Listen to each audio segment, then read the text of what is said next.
Hey guys, this is my very brief review of Pet Sematary, along with some other movie news and notes. And let's get into it. And like I said, this video is going to be short because two things. In fact, let me start with the other news and then I'll end up with Pet Sematary. Here's how I am as a movie viewer. You know, I've had a lot of painful health pain going on. So there have been times where I will go to a movie not feeling 100%, trying to just escape for an afternoon or whatever. And I won't like the movie when I first see it. But several months later, I'll give it another shot because I know that I wasn't didn't have the best focus. So I will give it another shot. And there have been a few movies. I've done this with like maybe 7 or 8 movies. And at least 2, maybe 3 of those 8 I've ended up buying because I really ended up liking them again after seeing them a second time in the comfort of my home, in the comfort of my own home, when I'm either feeling better or can relax a little more or whatever. Such is the case with a movie that I rented that I'm going to watch tonight. I'm going to give Bumblebee another try. I know that I posted a long rant about how Bumblebee didn't impress me. But I've talked to some people since then, or at least read some reviews since then, who've pointed out some other things that are good with the movie. Some of which I agree, some of which some of which I'm unsure of. So I have decided to rent Bumblebee tonight and give it a shot and see if it plays different than it played the first time I saw it. Because sometimes if I'm really not feeling well and I've walked all the way down to Burbank from my place and I'm not in the best of moods, I'm trying to escape, but I'm not in the best of moods. Sometimes a movie will hit me cold, but then I will love it later on home video and appreciate it more. So since I have a brand new 4K television, I have decided to rent that and see what I will see. So I'm going to try Bumblebee tonight, and I'll let you know at the end of my Shazam review, because I'm going to see Shazam tomorrow. And I will let you know at the end of my review if my opinion has changed. Go back and find my Bumblebee review, and you can figure out my initial thoughts.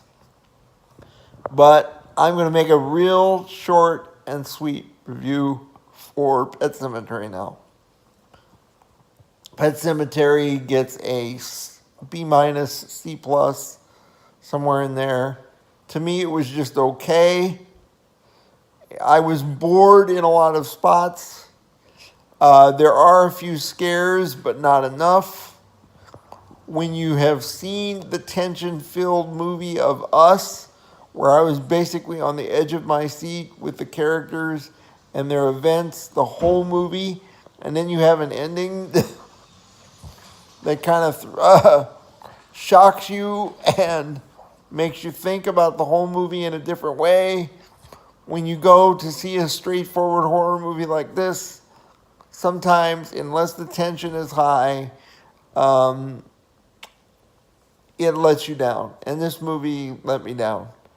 I won't be buying this movie on video. Now, once again, will this be a movie I try to watch again? Here's the thing. Going back to my previous point, I tend to rewatch and give second chances to mostly action and sci-fi movies. Because if you're not scared in a horror movie the first time, you're not going to be scared on home video. If you're not on the edge of your seat, think about that. You can go to an action movie and it'll hit you cold the first time, like Bumblebee might have, but then when you see it again and the story flows better and stuff like that, you can appreciate the action more. But if you go to a horror movie and you're not scared from the first viewing, you're probably not going to be scared when you watch it at home.